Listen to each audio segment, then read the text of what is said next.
everybody, it's Laura from Merion Township Library. I'm coming to you at 2 p.m. on Thursday with some new great book discussion or book ideas. I've got 5 more titles for you for elementary and middle grade students. So we're going to get started. Before I do, if you haven't heard, the library does now have access to Hoopla, which is an online catalog of materials including books, audiobooks, comics, movies, music, and television shows. Every cardholder can check out 4 items a month right now on that option, and it's great because it's instant access. So even if 4 other people are checking out the same movie that you want to check out, you can check it out as well. So you don't have to wait and place something on hold, which is really awesome. So go ahead and check out that. It's at www.hoopladigital.com. If you have any problems signing up, please let us know, okay? So that's a really cool option. Again, we also have Overdrive and the Libby app. All the books I'm talking about today are either available on Hoopla or Overdrive, so you'll be able to access any of these titles that I'm talking about today. As usual, if you'd like to comment or ask a question, please do so. I'll try to monitor that as I'm speaking. It's hard to look at all these different aspects of the screen, but I'm doing my best. And as usual, all of our program videos are getting migrated over to our YouTube channel. If you're looking for that YouTube channel and you're searching for a specific program but you don't see it, all of them have to be marked unlisted to make sure that they comply with copyright laws and the publishers. So if you want access to that, please just let us know. Shoot us an email at uppermeriontownshiplibrary@gmail.com, or you can request it right through Facebook as well. We can do either of those options. All right, everybody, I think that's about all I have to tell you for updates. We're going to get started right away. The first book I'm sharing with you is part of the I Survived series. If you're familiar with these, kids I know absolutely love these books. There's 11 in the series. They're written by Lauren Tarshis, and they're published by Scholastic. They're extremely popular for independent readers, and it's great because right on the back, Scholastic actually does have a recommendation. Appeals to 2nd through 4th graders, and they have a reading level here set at 4th grade. But if you have a younger student who is reading up, this would definitely be an option for them. What I love about these books is that it does bring history to life, and through the eyes of a child experiencing the event that these books are talking about. I grabbed the Battle of Gettysburg, 1863, but they have the San Francisco earthquake. I said they had up to 11 of them, I believe. Let me see. They have a bunch of them. I don't know if they have listed any of them in here right now. I don't see that. Oh, here we go. Bombing of Pearl Harbor, Hurricane Katrina, the attack of September 11th, which for me was really difficult to read because it's written as a history book, but for young kids, it is history for them. The sinking of the Titanic, shark attacks of 1916, and I think the newest one is the molasses flood, which not a lot of people are familiar with, so it's kind of interesting. What I do love about these books also is that Lauren does a great job of providing additional resources in the back with some back matter. So for this one in particular, she actually writes about her experience going to Gettysburg to do her part of her research, which I thought was really interesting. It was interesting, she wrote here that there was a Confederate soldier that wrote back to his family in Alabama while he was at Gettysburg, and he wrote, "I ask myself if many years from now anyone will remember what happened here, if they will ever think of those who were lost." And she writes, "Yes, I wanted to tell him we remember." And I think that's such a great way to connect an actual true event with what, with what's going on, and that kids can actually realize that people did exist at these times and we're dealing with these issues. This story is about Thomas and Bertie. They are 2 slaves that have escaped from their plantation, and they're following the North Star to freedom when they cross paths with a Union soldier. And so they end up at the Battle of Gettysburg, which is what the story then takes place at. And part of the back matter does have some really great questions about whether or not their story is true, which it is not. These are historical fiction. So although a lot of the information in the book is true fact, the story surrounding the event is fiction-based. And Lauren Tarshis does a wonderful job of writing these in a way that brings history to life for kids, but at a level that's also appropriate for them. I mean, the Gettysburg battle was, a significant turning point in the war, but it was also a huge thing that happened, and it was very, very traumatic for a lot of people. So she writes it in a way that really gets at the same level that kids are reading at. So I think that's great. So This is just one, and as I said, there are 11 in this series. So the I Survived series by Lauren Tarshis. The next book I'm going to share with you is a fantasy book. This is called Wishtree by Katherine Applegate, illustrated by Charles Santoso, and published by Feiwel and Friends, which is an imprint of Macmillan. Katherine Applegate, if you're not familiar with her, you may be familiar with her award-winning title, The One and Only Ivan, which is getting a sequel made this year, so take a look for that. And I promise you, if you read this story, you will never look at a tree the same way again. It's written from the perspective of Red and a giant oak tree that lives in a neighborhood. And it's also the neighborhood wish tree, and people write their wishes on little pieces of cloth, and then they tie them around this tree. So he's covered in all of these wishes from the community. And when a Muslim family moves into the community, not everyone is as welcoming as Red would think that that would happen. And it's the story of what he tries to do within the community and what happens after that. Katherine Applegate has a gorgeous writing style. I just wanted to share a little bit of it because it's just beautiful. I think this would make a great read aloud option. If you have a kid that's an independent reader and wants to read it on their own, for sure. But it'd also make a really good audiobook, I think. So this is just a part that I thought was really interesting and I wanted to share. Let's see. Okay. Perhaps you're wondering why the fact that trees talk wasn't covered in science class during those Mother Nature is our friend lessons. Don't blame your teachers. They probably don't know that trees can talk. Most people don't. Nonetheless, if you find yourself standing near a particularly friendly-looking tree on a particularly lucky-feeling day, it can't hurt to listen up. Trees can't tell jokes, but we can certainly tell stories. And if all you hear is the whisper of leaves, don't worry. Most trees are introverts at heart. And that's just a glimpse of the way Katherine writes this story. This is a beautifully powerful story about community and about friendship, and also about, learning about people who are different than you. So this is a great book, Wishtree by Katherine Applegate. All right, let's see what else I've got in my pile today.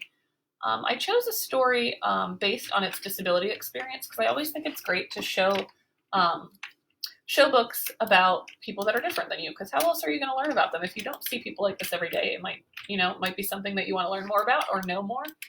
So this is called The Insignificant Events in the Life of a Cactus by Dusti Bowling. It's published by Sterling Children's Books. And it starts out with usually, whoa, what happened to your arms? And the main character, Avon Green, didn't lose her arms in an alligator wrestling match or a wildfire in Tanzania, but that's what she likes to tell people. In reality, she was just born without fully developed arms. Her parents, kind of just, said, this is how you were born. We're just going to make sure that you know how you can live.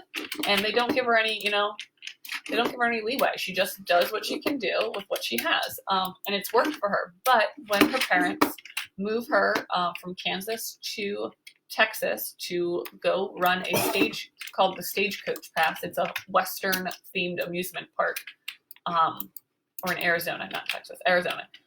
She has to explain a lot more. She's lived in the same town, so people, once they learn about her, she's not news anymore. They're used to her. Now she lives in a new town and goes to a new school where she has to explain all over again, what happened to her arms and why does she eat like that and how does she do her schoolwork and all of those things. And she has a lot of trouble making friends until she meets Connor, another student that has his own disability, and he has Tourette's syndrome. And so they kind of bond over being different. And they uncover a mystery at the theme park that they must work together to solve. And what I love most about this book is what I said, is that it's a positive portrayal of disability. So, you might not know anyone who has Tourette's syndrome, or you might not know someone who doesn't have both of their arms. But this is a great way to open up conversations with kids about how do you interact with people that are different than you, just like everybody else. But it does give a really interesting glimpse into the lives of people with disabilities, and I thought it was a really great book. They talk a lot about using fiction to encourage social emotional learning. And basically that means, fiction is a great way to learn about empathy because you learn about a lot of different people's experiences. And I think this is a great book for that. So that's The Insignificant Events in the Life of a Cactus by Dusti Bowling. And yes, Dusti Bowling is her actual real name, which is kind of phenomenal if you talk about living in a desert. So that's awesome. All right. I'm going to talk about another scary book because although I keep saying that I don't like scary books, I tend to read them because I just can't help myself. This is called Nightbooks by J.A. White. It's published by Katherine Tegen Books, an imprint of HarperCollins. And I mentioned a few episodes ago that I hate scary things. I don't like haunted houses. I don't like scary movies. I'm terrified of them. And yet I keep picking up these books because look at this cover. How can you not pick up a cover like this? Let me get it out of the glare. You can see it's literally like a keyhole image of this massive library. How can you not pick up a book like that?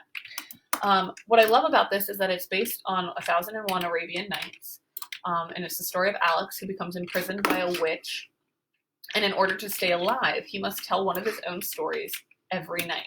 This witch collects stories, and she has, hundreds of thousands of them. So he has to create a new story every night for her. But now he's starting to run out of ideas and is afraid to think what might happen when he does. He writes scary stories. He knows scary stories. If you don't give the witch what she wants, what happens to you?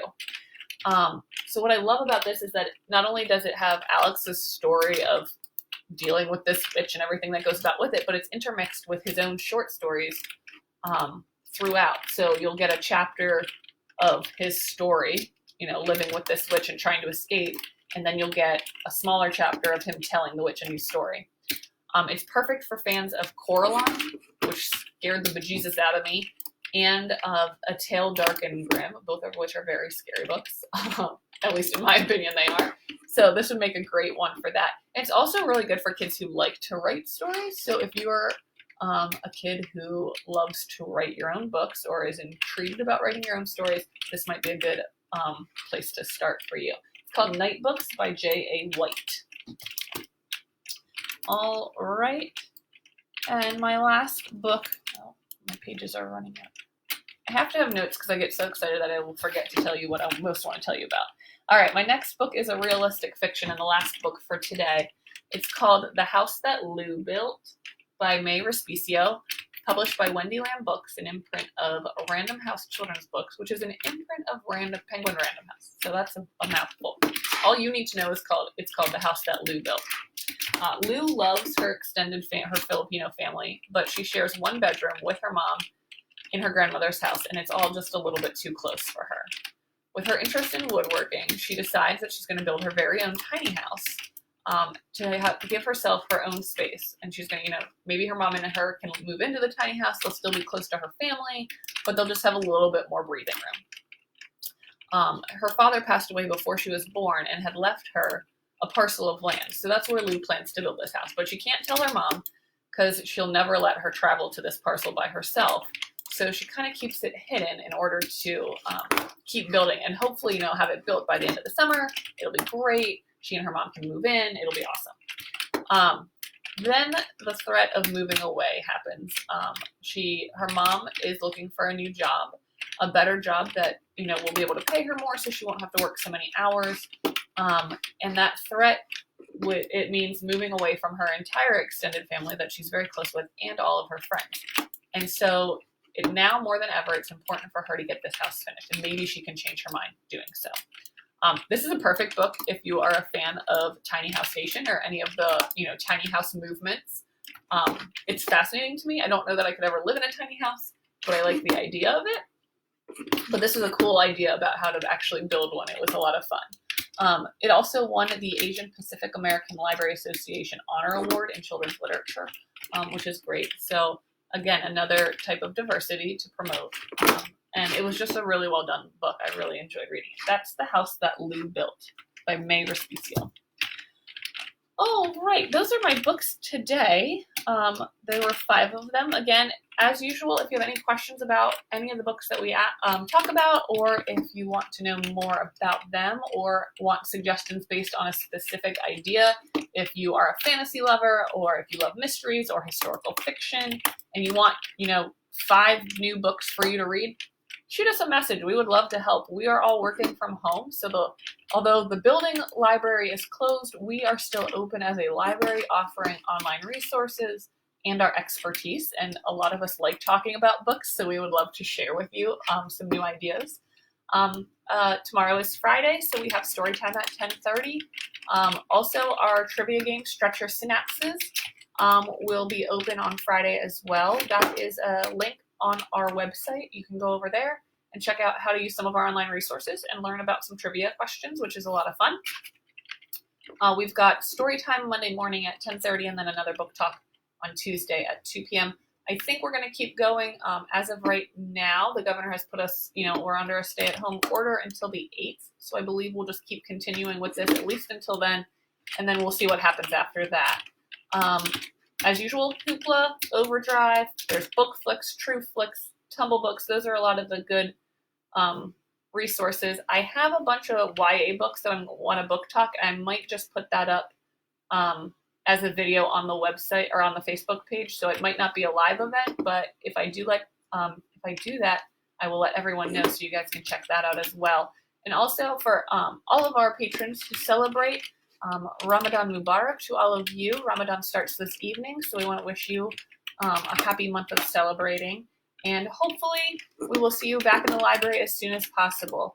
Have a great afternoon and a great weekend, and I'll talk to you later. Bye.